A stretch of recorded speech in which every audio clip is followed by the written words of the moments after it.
Good morning. It's my last full day in Nebraska and I can't believe it. I've been planning this for a long time. I'm going into the office for the last time today. So happy about that. You have no idea. And then after work, I'm going to grab a drink with a few coworkers, and then I'm getting my first tattoo tonight. I'm so excited about that. So let's go. Hey, you guys. Not only am I on my way to the office for the last time, but I have every single day, I've got like a 20 to 25 minute commute to work every day and then back to my RV. And I'm excited that this is like the last time I've got to make this drive. This drive kind of sucks every day. So that's all. Just still really excited.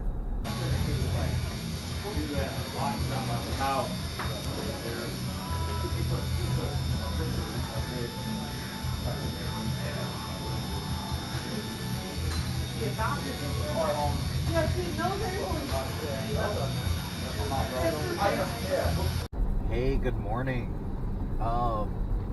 Yesterday was awesome. A little bittersweet, but overall awesome. It was my last day going into the office. And then after work, I had a couple drinks with a few coworkers. And then I went and got my first tattoo. So that was really cool. It didn't hurt really much at all. And I love the way that it looks. And I'll show you guys here in the next day or two once it heals up. And then today is my last half day in Omaha. I'm going to take off hopefully around a little afternoon, maybe 1 or 2 p.m. Right now I'm on my way to the dentist.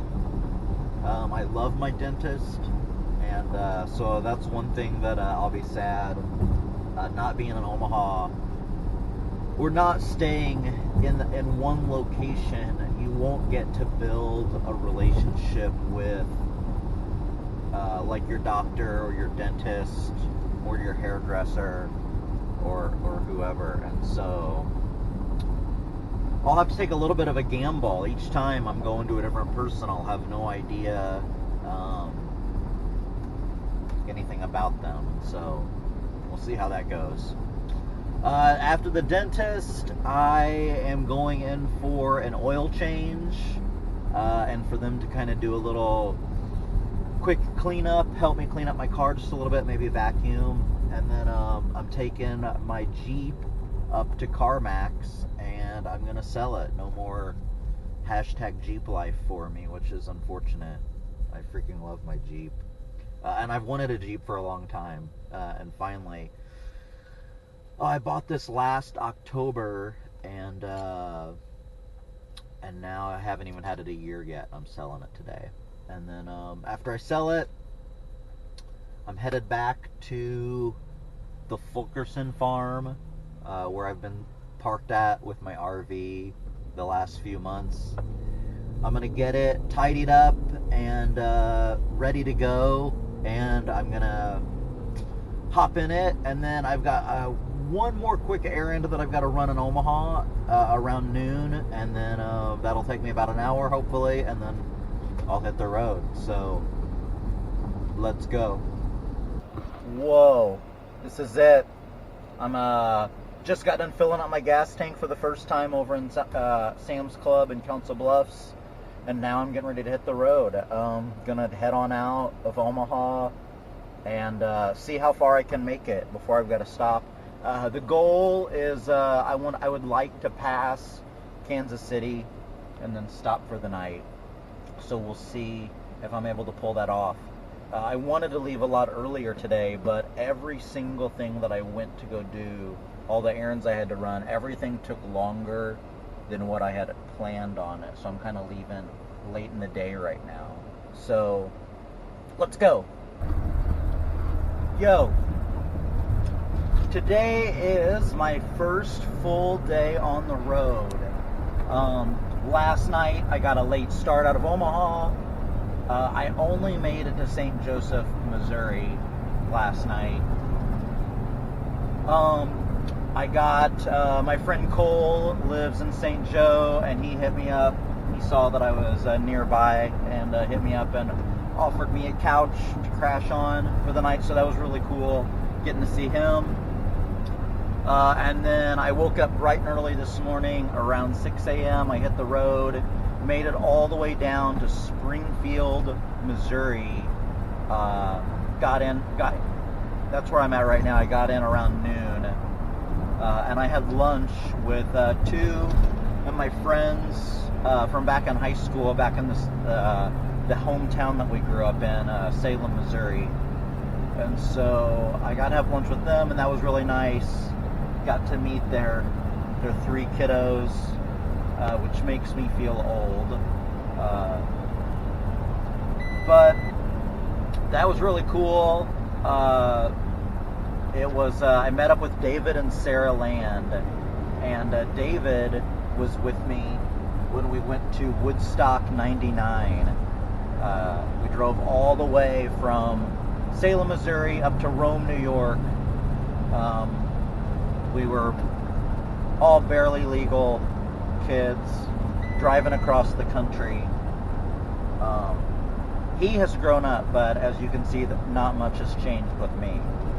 But on that trip to Woodstock 99, on the very last day, everybody started rioting, and there was this gigantic wooden wall all around the property of Woodstock 99, so that way nobody could get in or out once you were in there. And so on the last day, when people were going crazy, that was one of the things they were doing, that everybody was ripping down the wall at Woodstock. And so I ran over, grabbed a piece of the wall, threw it in my car, and that board, that piece of the wall has survived me for 20 years. It's survived all my moves, everything. And when I was moving into the RV, I knew it was time to get rid of some of the stuff that I'd kept all these years. And so that was one of the things I was going to get rid of. But before I got rid of it, I asked David if he wanted it or if he would keep it for me. And he agreed to. So it was nice to catch up with them and then to pass off the Woodstock wall to him. And so we'll see if he's able to keep it for 20 years like I had. So now I'm back on the road, and I'm planning on going to Oklahoma City, at least. I might go further, but I think it's 2 o'clock right now, 2 p.m.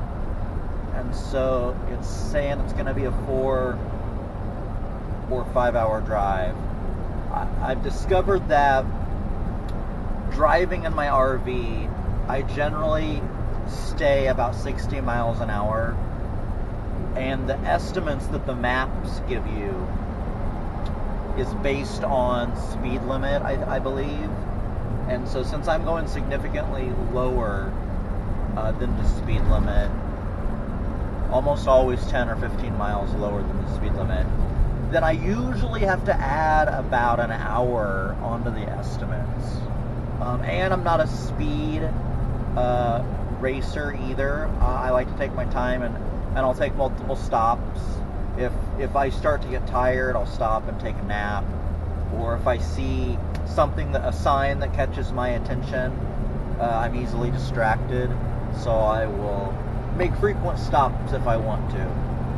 And so I usually add an hour onto the estimates, and so it said 4 hours to Oklahoma City, and I'm estimating 5. So I bet I stop there for the night. I bet I drive there. I'll do some things. I've got some emails and things that I got to do on my laptop, and then I think I've deserved a beer. I might go out into town and hit up a bar or two. So, cool. All right. I say, let's go.